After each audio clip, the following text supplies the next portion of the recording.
I've got more of an interest in dementia, which goes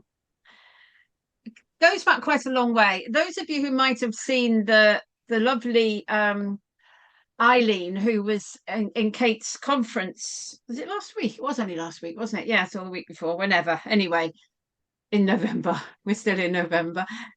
She talked a lot about her, obviously her experiences of living with dementia, and it was really really interesting because I think one of the things I thought about when I was thinking about this morning was that I work. One of the things I do is I have a group on a Monday morning, which where we support people living with dementia and their relatives, often 9 times out of 10 their relatives, sometimes other members of their other people who are counted as carers in their lives. One of the things that um, struck me when I was listening to Eileen, and also sort of just thinking about, sadly, last Monday two people who come to our group were unable to come, and it reminds me that dementia is a progressive illness, and so people's communication skills as the illness progresses do deteriorate in different ways, and it's really really important always, and you'll see this all the time as I go through. It's important to see the person and not the dementia, because sometimes it's really really hard. Sometimes you do see the dementia first. And clearly, when I was sort of listening to Eileen, her experiences were at times that people saw the dementia first. And she started off sort of talking about the fact that people, might comment on the fact that, they were amazed that she had dementia. And that's partly because she is very articulate and very able to communicate. And there may well be a time when her communication will change. And I know this. I have a lovely person that I work with who I'm so fond of on a Monday. I pick her every Monday, Yvonne, and she lives on her own. She lives with dementia at home on her own, but she has been progressing, her dementia, and so sadly she went out for a walk. Um, no, she didn't go out for a walk. She went out, um, and she doesn't go out on her own. And she went out, and she was clearly very muddled, and she fell, and so she's now in hospital. And it's just so sad, really, because she would be a person who you'd say, "Oh, I didn't think she had dementia." Um, and I think it's important not just to only remember that we have to see the person, but also remember that we all have these difficulties in terms of seeing the dementia first and acknowledging that in ourselves. I think we have to acknowledge, our own prejudice always, our own prejudices, our own biases, and try and remember that. And I guess it really kind of hit me, um, or made me re-remember perhaps some of these difficulties, because dementia does gradually rob people of their ability to speak out, and that's why advocacy is important. They need to speak out about abuse, about neglect, about discrimination, and if you aren't able to speak out, then you are obviously susceptible to abuse. So if somebody with dementia is sitting in soiled clothes, they haven't eaten for 24 hours, maybe a carer has been a bit rough, trying to support them to get out of bed, they might not tell anybody about it because they might not have those communication skills. And so reporting of distress is more likely to happen if the person with dementia has someone, either an articulate relative or advocates like yourselves, who can speak out for them. And particularly if care providers encourage feedback, but even if they don't, obviously, you're going to be much more. When I'm talking to relatives, I say, if you're asked for feedback, give it, because often people, relatives, and people living with dementia, they often sort of bit like grateful recipients of services, and they don't feel that they're in a position to question or request additional or different help. And it's common for people, I'm sure you've come across this, people to respond, they don't want to complain because they know that a home or a ward or the carers are busy. If people are living in their own home, carers are coming in, and they kind of feel everyone's doing their best, so therefore they shouldn't complain. And you and I know that they might well be doing that their best, but it doesn't mean that you shouldn't make people aware of times when it's things are not working properly. I've just realized I can't see the chat, so I want to be able to see the chat, but move that over to there. Okay, I've got it now. Um, so and that so that's just my way of introduction. My mum lived with dementia for many, many years. She died when she was 96, and we first became aware of it when she was about 70. So, and she lived with a form of dementia called Alzheimer's. I'm not going to talk about different forms of dementia, but I would encourage you, if you don't know about dementia uh, as an illness, to go and look. There's plenty of stuff out there on the website, Alzheimer's Society website, got it all up there, Age UK. Lots of places have got it. Find out about the different forms of dementia, because dementia is an umbrella term for many, many illnesses. And just as, measles and chickenpox aren't the same, so nor is, our different forms of dementia. They are different. So I would encourage you to do that. And I'm going to move on now. So just flick through the next two, really. But that little quote there, Kitwood in 1997 was saying we need to see the person. I've just said that with dementia and not the dementia. And that was back in 1997. And sadly, I would say that's still relevant today, that we, and I include myself, still do see the dementia first sometimes. So what I'm going to try and do in the next hour is think about ways of communicating with people where the communication is becoming more difficult. So, not assuming that all people with dementia can't communicate, because clearly we know that's not right, but they may communicate in different ways. And so we need to think about how we're going to communicate with people who are finding it difficult. And obviously, some of these skills obviously apply to working with other people who find it difficult to communicate in, as I am now talking to you. So I think the next slide I've already really done. Well, no, not quite, but it is difficult to get help or services, and people living with dementia are discriminated against. And I'm going to rattle through that bit because I think you probably know that. And I want you to just to momentarily, we'll just sort of slowly go through the next three slides and think about what it actually feels like to be somebody living with dementia. So I want you to think about whether or not well, think about walking along on a foggy day or even a misty day, going so perhaps slide number 4, Kate, and 5 with are pictures of a road on a foggy day. So if you're driving along on a foggy day, how do you feel? Just just shove something up in the chat box if you wouldn't mind. Just tell me what your feelings are when you're driving along or walking. You might be walking, I don't know, you might be hill walking. Sometimes I love walking. So I quite often used to, when I lived in Liverpool, I often used to go over to Snowdon and Snowdonia, and you'd start off walking up a path and it was absolutely fine. And then all of a sudden you go into the clouds, really, and you couldn't see a bloody thing. And everywhere was exactly what's happening here now, where you're saying that you would feel disorientated, scared, confused, cautious, probably okay to begin with, and then anxious, confused. Yeah, really, really scary stuff, isn't it? Really, really scary stuff. And we'll just flip through those next two slides because they are, again, just showing you, look, how you could be driving along and you honestly wouldn't know if something came up along the side as you're driving along. Is it a tree? Is it a person? Is it a lamppost? What is it? You would not have a clue, would you? You'd be very confused. Where are you going? What's ahead of you? That horrible feeling about what's ahead of you. And that feeling of relief when it's absolutely clear again. You just think, oh, because that confusion, that anxiety makes you tense. And when we're all tense, we're not we become when I'm tense, you might not be like this, but when I'm tense, I become quite a difficult person sometimes because I'm anxious, because I'm tense, because I might react quickly or differently to what I would do if I'm more relaxed and easy and feeling safe. A lot of so what people say about living with dementia is it feels like they're in the fog. Wendy Mitchell is a wonderful person who I've seen speak a couple of times, who lives with dementia, and she describes her good days and her bad days.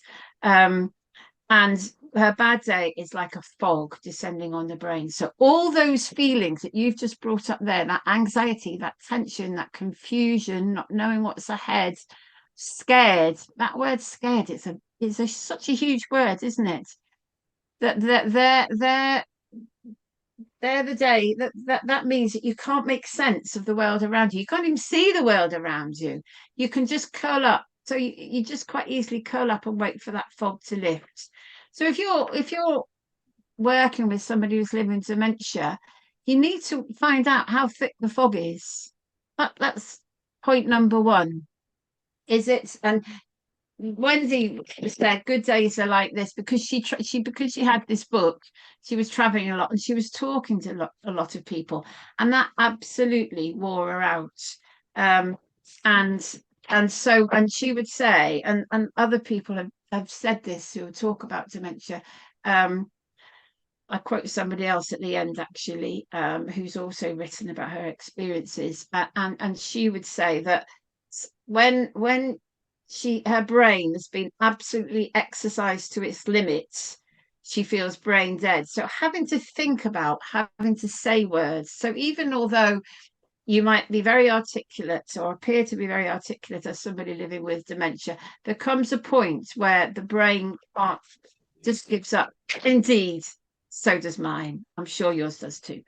And when your brain gives up, you go, don't you? You just want to close your eyes and not bother. And in fact, you may find so people experience and say that when their brain goes and they absolutely when it's so foggy that they can't think anymore, then they get what they call that blank look.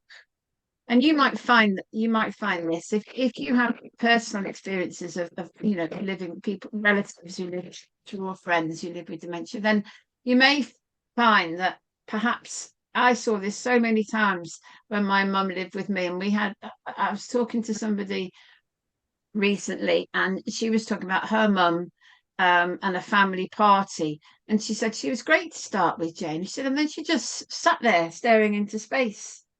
And I said, well, and when she was explaining what was going on with all the grandchildren running around and balloons and stuff like that, I said, well, there was too much for her to take in. She became brain dead. Her brain was exposed to too much in the environment. The environment was too busy for her, too noisy for her. She got that blank, brainless look, and she couldn't, and so her brain just stopped functioning, and so she would sit there. It wasn't that she didn't want to be there. Wasn't that she didn't care. It was just that at that particular point in day, the fog had descended to that point where she was just had that blank look, and she was waiting for the fog to lift. And I've got a book called Dancing with Dementia, and she talks about this a lot, as does Wendy Mitchell in her book. She talks about something happening, walking through Covent Garden, I think it was, and suddenly she just couldn't do anymore. She just had to sit down and do nothing and wait. So that think about that fog, because this is your starting point when you're trying to communicate with somebody, or when you are communicating with somebody living with dementia. You're talking to somebody who's scared. Can we have the next slide, please, Kate? Because and people who say it's scary, and people lose confidence, they lose self-esteem, and this loss is a big thing. When if you listened to the Sue Eileen at Kate's conference, she talked about a whole host of losses. And I mean, grief and loss are two things that we really have to think about, because she even talks about losing feeling at points where she'd lost her identity. She lost her job, she lost her friends, she lost her driving license, which is, I mean, there's been lots of campaigns about this. So people get this label of dementia, and DVLA then say if it's a diagnosis, and they then take the driving license off you. My mum, who I would suspect probably drove for about 5 years with her driving license, because my father was in sight impaired, and so she had to be the driver. And it was yeah, she just did. Don't know how they managed to get to places sometimes, but still they did. Um, but then she obviously had a, yeah, they just take your license. Huge losses. And I'm not going to go into talking about grief and loss, but you all know what it's like to have a loss of any kind. Um, and you have to support people through those losses. And people, it affects your communication. I can remember, I never forget when my father died, which was many years ago, and I was I was the person who was meant to be doing this, that, and the other, because my mother was living with dementia. And somebody asked me a question I could not answer. It was the simplest question in the world. I was incapable of answering it.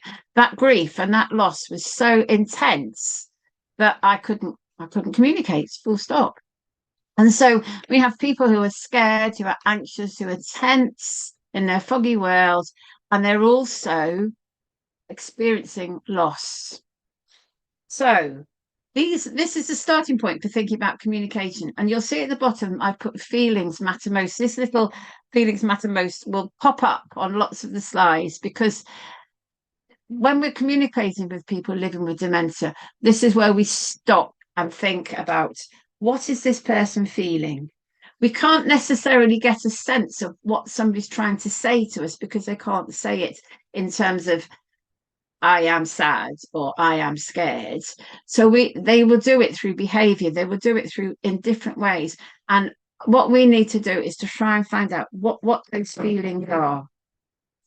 Because this is probably one of the most important things that we need to do when we're thinking about communicating. We need to know what somebody's feeling. How scared are they? How tense are they?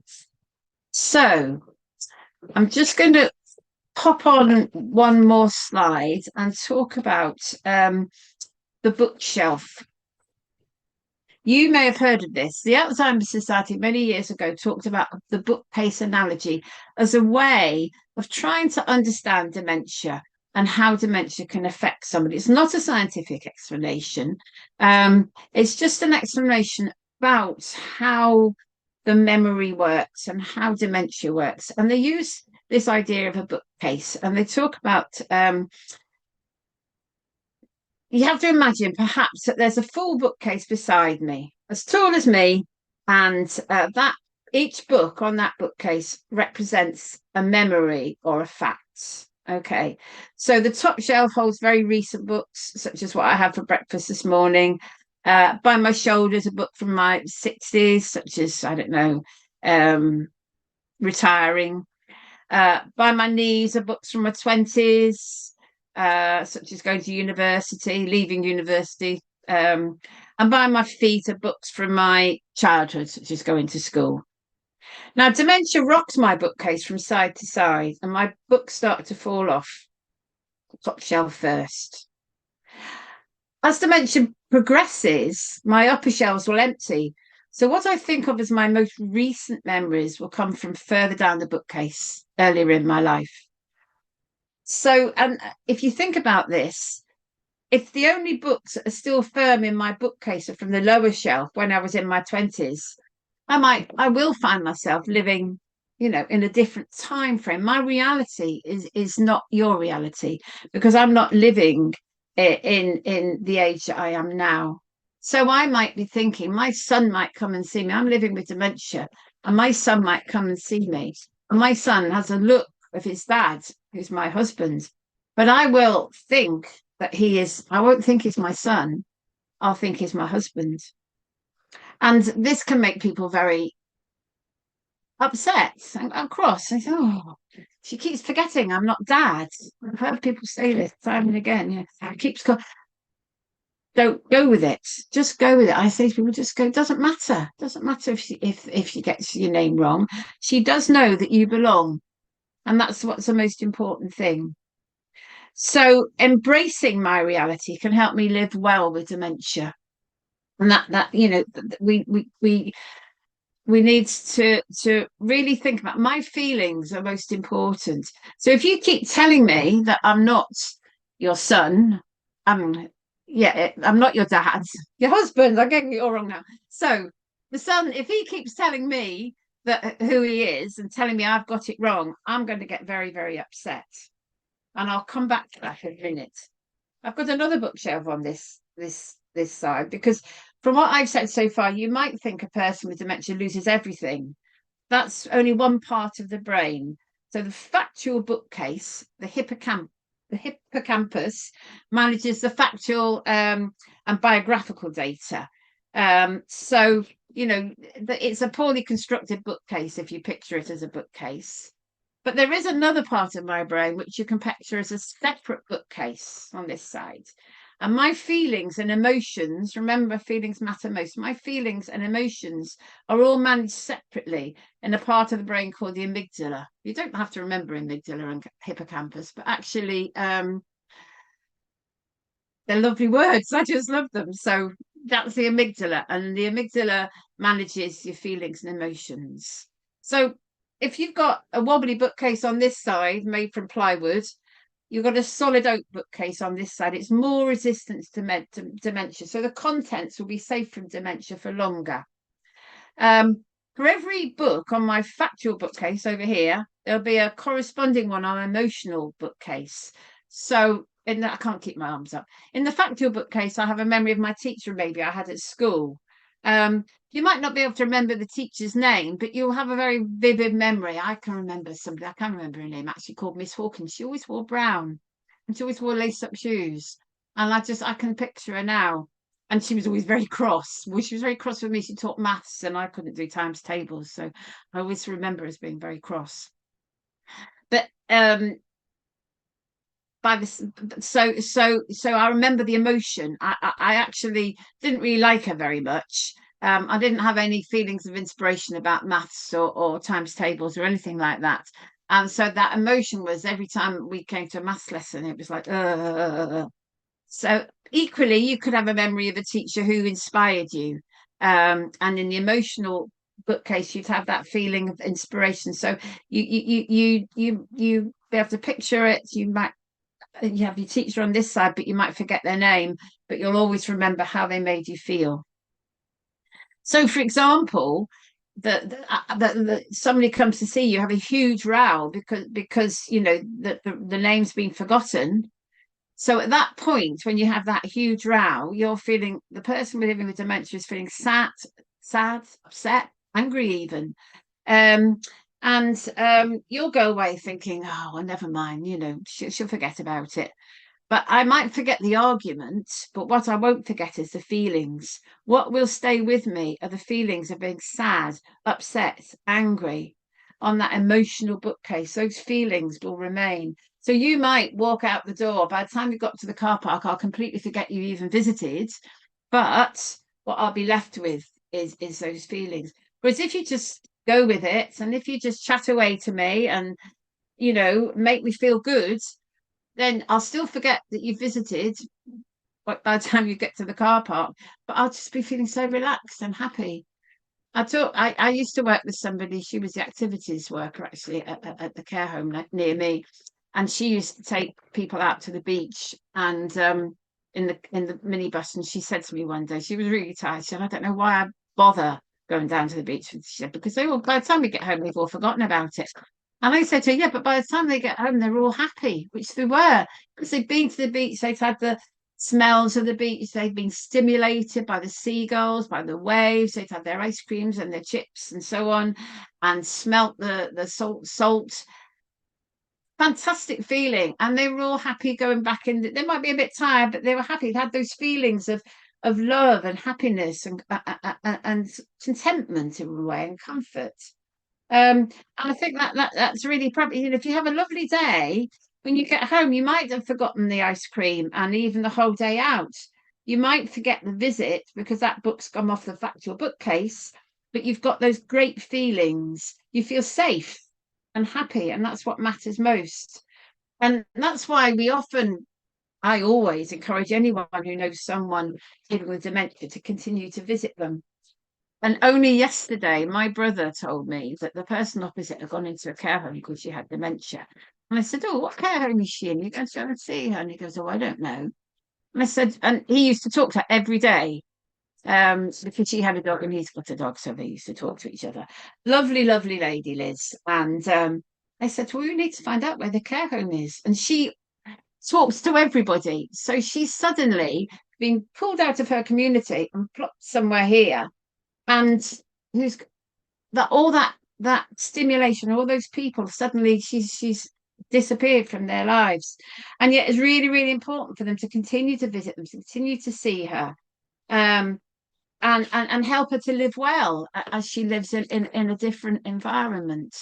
But really, really important to encourage relatives to continue to see people, because it really doesn't matter. They don't remember who they are as such, um, because yes, it doesn't. So it's living with that reality. Their reality is as real to them as our reality is to us. So we don't tell somebody their husband hasn't died 10 years ago, not 10 years ago. But we don't lie either and tell them they're still alive. You have to respond to the person's feelings and try to address their needs. And I'm just thinking of an example here because I wrote one down before. Look, yeah, here it is. So for example, I might say to you, so I'm perhaps living, I might not be living in a care home, I might be living in my own home, but I just say to you, "I need to get out of here." Now you can do all kinds of things. You can say, "Well, you can't actually, Jane, it's there's nobody to come with you at the moment." Or you could say, "Jane, it sounds like you're needing to get out of here. Yeah, this isn't where you belong. Now, tell me something. Do you need to do something? Do you just not want to be here?" "I'm looking for my husband." "Ah, yeah, you're looking for your husband. Now, do you need to tell him something or do you just need to be with him?" So the advocate is getting curious. I'm going to talk to you about asking questions, but the advocate's getting curious. The advocate's trying to find out what my need might be. So, and the advocate's used a lot of the same words that I gave her initially. So, it sounds like you want to get out of here. Ah, so you're looking for your husband. So repeating back all the time, those same words. When a person's living with dementia and their language processing slows down, it helps to use the same words the person has at that very moment. So the words that I've just used at that moment, the advocate's using as well. Don't assume that the person living with dementia will have a whole other vocabulary available at that time. Stick to the words they give you. So reflection and mirroring important. As the person expresses themselves, you need to respond back, repeating or paraphrasing what the person has just told you, because that helps the person feel like you heard and understood their concerns. It helps make them feel like they're not alone. It helps that anxiety, remember that anxiety in the foggy world? It helps that anxiety to calm a bit. And that's really, really key to what you need to do in order to communicate.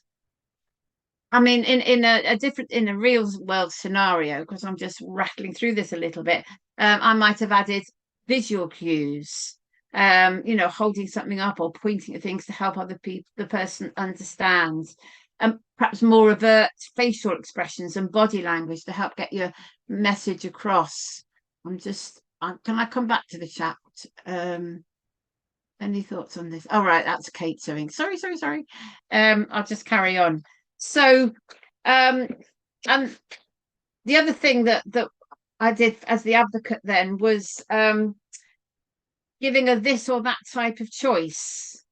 So by offering somebody living with dementia a this or that type of choice, instead of asking open-ended questions, you're effectively helping them with making a decision and communicating this with you. as I say, there are some difficulties with asking questions, but a this or that choice can be really, really useful technique. So you know, now you need to tell him something, or do you just need to be with him? When I said I'm looking for my husband, they, again, those communication help techniques can benefit conversations with anyone, not just people living with dementia, of course. So I'm just going to. You might have seen at the very beginning that I pulled up a quote from a guy called Kitwood, and Tom Kitwood, which is the next slide, Kate. Thank you. Was an amazing person who first really brought person-centered practice in terms of working with people living with dementia right onto the agenda. And he did say that the people with dementia, like all of us, have 5 psychological needs, and they are attachment, comfort, identity, inclusion, and occupation. And these come with a 6th psychological need, which is for love. So when we're working with people with dementia, we need to consider finding ways to fulfill those needs every day. And you're thinking,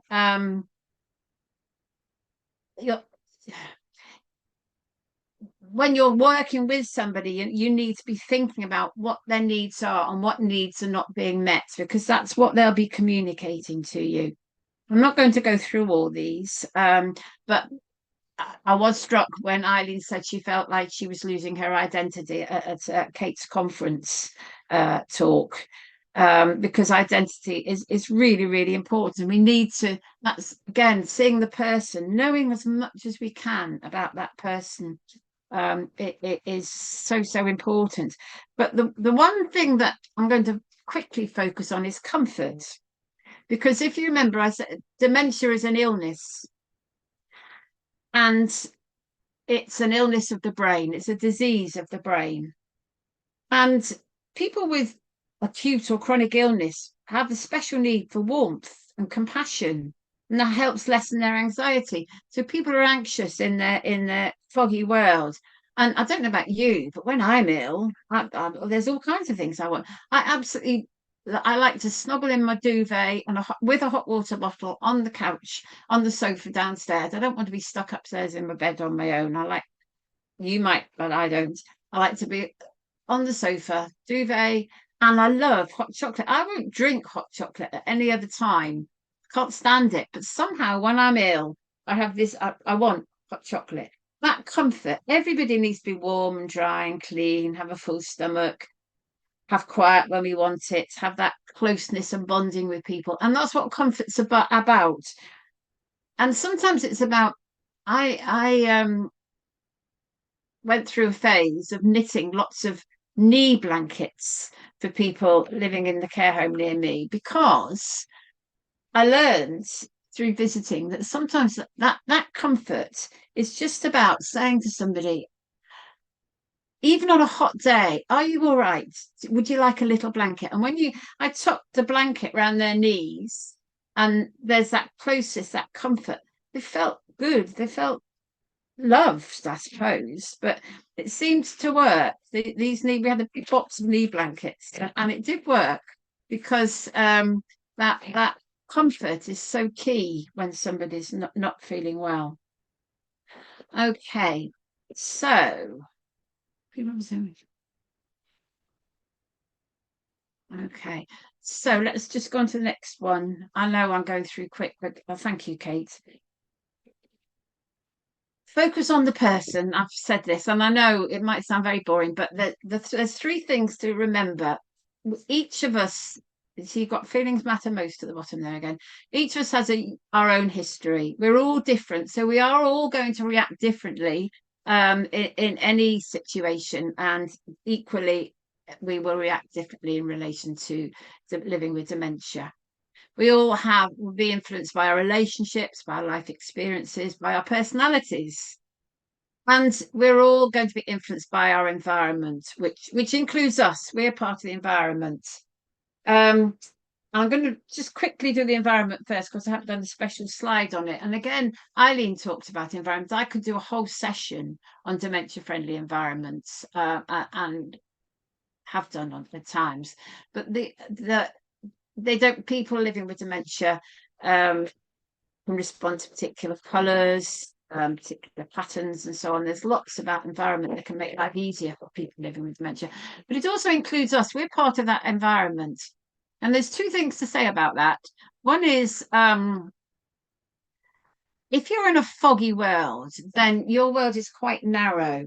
So if somebody's sitting down and you're a bit away from them, even if you're at the same level from them, if you're outside in the mist and the fog, then they won't be able to respond. So you have to work out, and I know there's issues about personal space, but you have to work out where they are in that foggy world so that you can be not only just at eye level, which is common sense and really important, not standing up so that you're again out in the mist somewhere.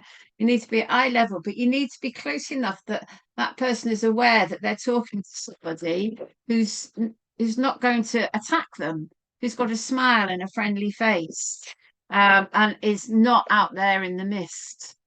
And the other thing about it is that I was taught this years ago when I was working with children and young people, and I used to work with a guy who he always had the most lovely aftershave on. Couldn't tell you what it was, but anyway, he was also very fanciful, but that's another issue altogether. But he taught me. I said to him, "Why do you always wear such lovely?" No, I said to him, "You always wear such lovely aftershave," and he said that it was important to smell nice when you were working with very young children. And I think it's the same with working with anyone, actually, but working with people with dementia, where their senses are sort of heightened in particular ways, then actually you will find that they will comment on smell, and they will comment on colour as well. And I work with a wacky student who always had pink hair and orange hair and purple hair and stuff like that. She was just gorgeous. And she worked with people living with dementia. And she did it deliberately because she said people living with dementia would respond. Makes sense, really, doesn't it? I've never managed to do purple hair, I have to say. But the environment includes us. I do think about what I'm wearing. Red's a good colour to wear. And just think about, have you just, I don't know, been using bleach? If you have, put some hand cream on. Sounds silly, it sounds little, but it makes a difference to helping with the communication. Okay, next one, Kate.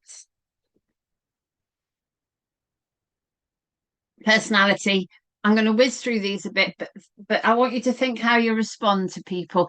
Personality can cause behaviours that we may find challenging at the best of times, but also it's about recognizing that if you've lost your independence, if you've lost your sense of identity, then how are you going to respond to it? How are you going to be when that happens? It's it's important to think about that. If you can't articulate something when you've been trying to always been able to articulate something and held down a good job, then how are you going to be when you lose that?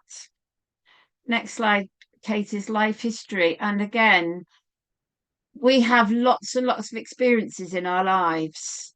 And lots of people sadly have traumas. So if you think about that bookcase, if you're living, your reality might be back on those lower bookshelves at the time when you were experiencing domestic violence, or perhaps maybe you have been raped or seriously assaulted, and that's your reality.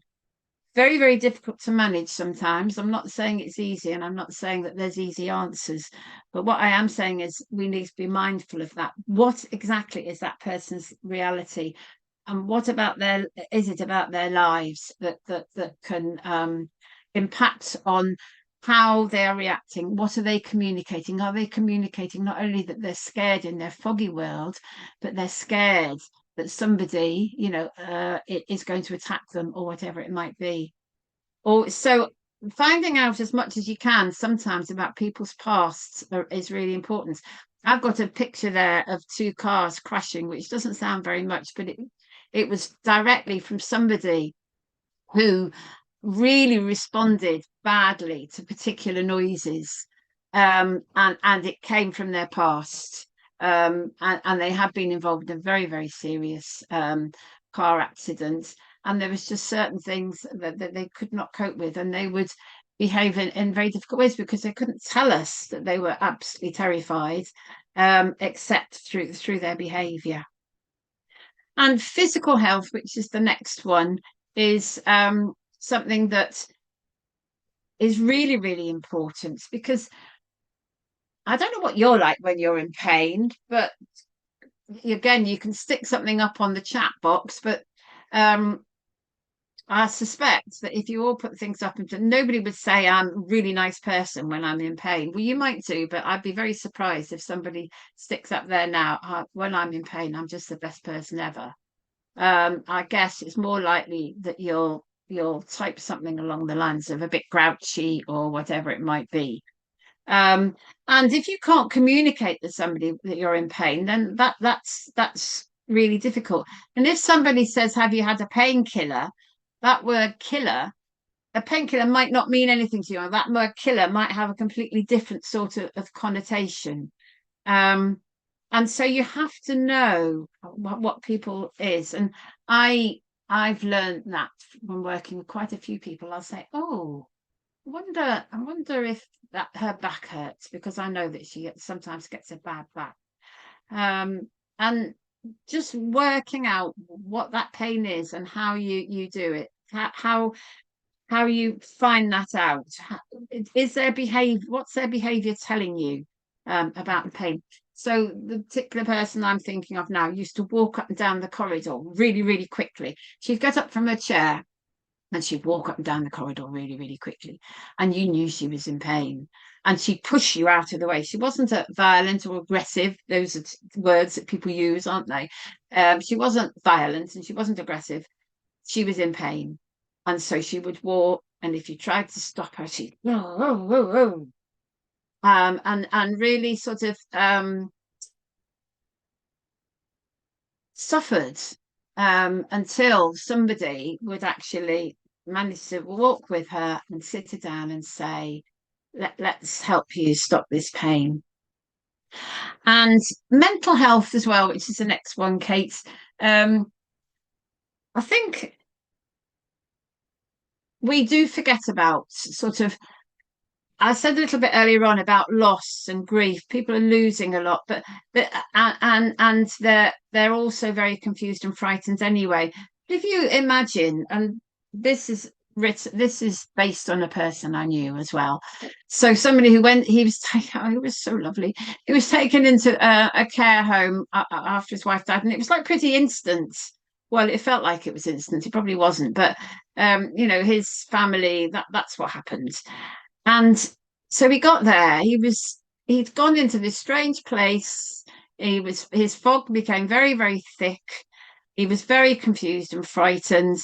And he would walk around. He would not sit down. And everybody said, "Oh, Bertie's a wanderer." But what he was doing was looking for this lovely lady who he'd spent so much time with in his life. And he just did not understand it.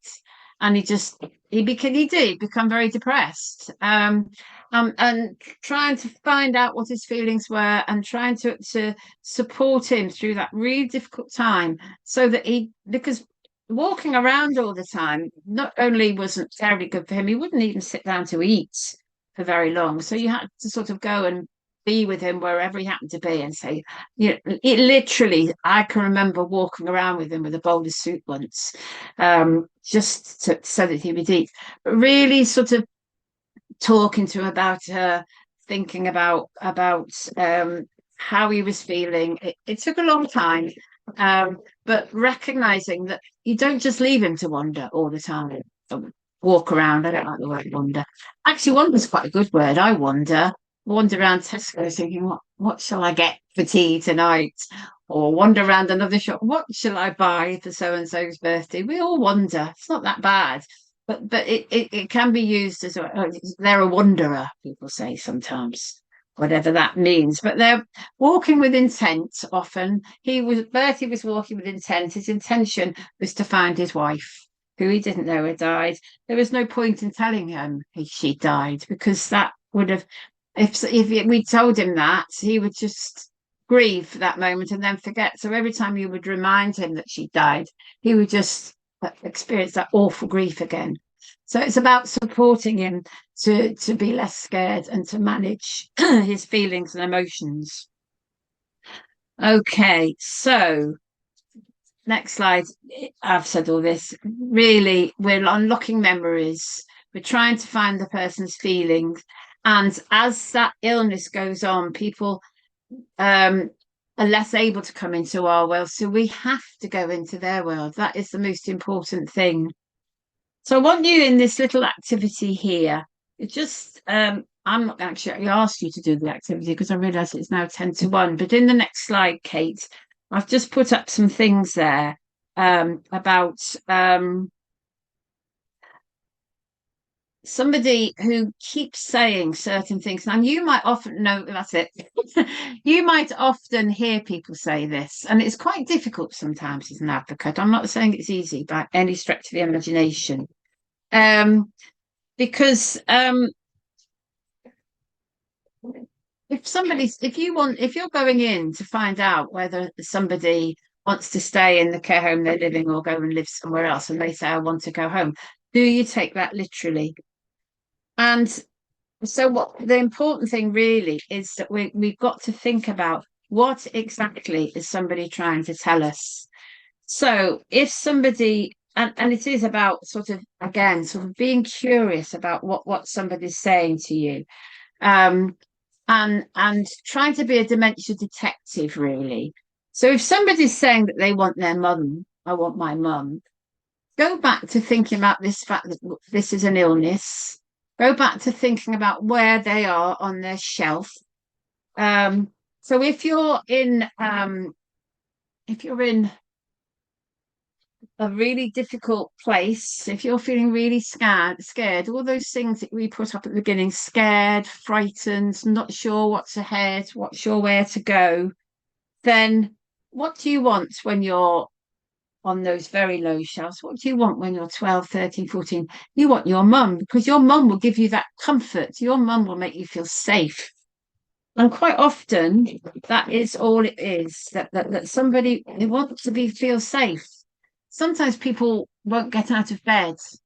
So I talk to carers who say, oh, every time we go in to see Mrs. So-and-so, this is somebody who lives in her own home and she's living with them. Every time trying to get out of bed is a devil's own job. Well, of course it is, because it's so nice. If you're in your scary world, it's lovely being in bed under your duvet. Why would you want to get up to something that you can't quite understand, that you're not quite wanting to do? So it's about recognizing that if somebody's saying, where's my mum? I want my mum, they're not feeling safe. And maybe all you need to say is, it's all right, I'm here. You don't have to say their mum's dead. It's all right, I'm here. I'll keep you safe. I'll stay with you. And that might be all. That word safe, look after you, I'm here for you, might be all that it takes.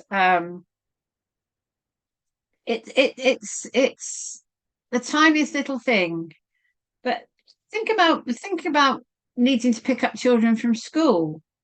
Thinking about they're time travelers, aren't they? They remember older things, but they can't put it on a timeline anymore. That they don't hold on to the news. So I have kids in older time, when they were down on that lowest shelf, they needed to get out by a certain time. They had the other thing is thinking about identity. They see their identity as a mother who has children to look after. That's important to them. That's like, wow, that means I've got some meaning. It's really important. I need to feel I have some purpose that makes sense to me. And if you're thinking about, people talking about past lives, past places, not being able to settle, opening and closing things because things don't seem right, needing someone to recognize that something isn't right for them anymore, all that in relation to basic human needs not getting met. I'm not getting my needs met. I'm not getting my needs met. I'm not getting my needs met. So I want to go home. I need to see my kids. I need to go to work. Those sort of, when somebody's not getting their needs met, then and they're not quite understanding things, then they're saying things like, I want to go home. I want to go home. I need to see my kids. Where are my kids? I'll be late for work. I'll be like, I've got to go to work now. So I can't articulate what's happening. It could be a psychological need. It could be an emotional need. Sometimes, the brain's creating things for people to do that they used to do in the past. As I say, going to work, getting home, having the next thing to do. With dementia, that's not so easy. People are stuck. They need help. We need to be able to think about how we manage and de-escalate that huge anxiety. And if you thinking, I need to get the children, and you're worrying about, oh, they're going to be left outside the school dates, and if I don't get there, I need to tell somebody I'm going to be late or whatever. We can do that. They'll be having that anxiety, but not able to think about how to manage it. So let's check and see if somebody's picked the kids up. I don't think you will be late for work. Let's just walk down here and see what whatever it might be to try and de-escalate that extreme anxiety. It is important. So you have to really think about your responses to those statements. How am I doing? 5 minutes. This is really hard, I know. You have to try and state ideas in positive rather than negative terms. So I can take a whole hour to do this exercise. Don't put the ice cream in the oven. You might say, well, a good answer will be, we'll put the ice cream in the fridge instead. Well, don't put the ice cream there, Jane. Put it in the fridge. But that's still a don't. That's still not positive. Thank you for putting the ice cream away for me, Jane. That's really kind of you. What that's doing is making me feel good, even if it's in the oven. You just need to whip it out when I turn around and I can't see. You don't need to wear your shirt over your jumper. You can almost leave that, but there's lots of difficulties there about dignity. So sometimes people do get in a muddle, and that they're always very particular about the way they dress, and they would have been horrified if they weren't dressed properly. So it's then about saying, should I help you to do your shirt buttons on? And you might just actually help them to take it off. Strategy 2, which is on the next slide. I'm not going to get to sundowning, avoiding questions. Now, I did say before, and I completely recognise that you offered somebody 2 options.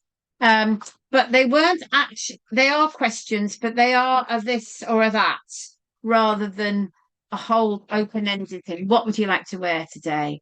Who is the baby in this photograph? Do you want to go for it? Again, positive statements. People often say to me, it's really hard not to ask questions when you're doing an assessment, Jane. And I'll say, well, think about it. Don't go with pre-prepared questions. Go with, how am I going to have this conversation and get this information? So you might do a this and that for, what do you want to wear today? Would you like this or that? You can always find a way of not asking who the baby is in the photograph. Let's is always a good one. Let's go for a walk. Let's go down here and see what's in the kitchen, or whatever it might be. Let's has got me out of more trouble than enough, actually, over the years. So the next slide is the key things to remember is short, slow, and simple. Short, simple sentences, not talk. Oh, I didn't do strategy 3, sorry. Strategy 3 is about somebody living with dementia can't reason and apply logic.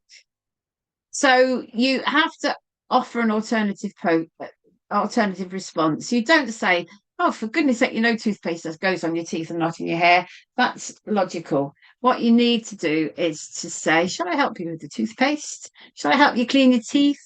Oh dear, you've got something in your hair. I need to get that out for you. Just really important. Those 3 strategies are really, really useful in terms of communicating people living with dementia. And so, yeah, the three S's, nothing like as fast as I do. Um, Short, slow, simple. As I said before, language and phrases that are familiar to the individual, which might depend on dialect and where you're living and all kinds of things, but also reflecting back, like I gave you an example before, very clear and calm, not as fast as I have been, because that doesn't sound very calm at all, does it? But just, and also making sure that the person has enough time to process whatever it is you've said. Be prepared to wait. Don't try and avoid questions, but and then particularly asking something else straight away. Really, really important. And I have come just about to 1 o'clock. I was going to do something about the sundowning, and I've not had time to do that, and I do apologise. Um, but I think probably it's best. Do you think, Kate, to stop at that point? Um,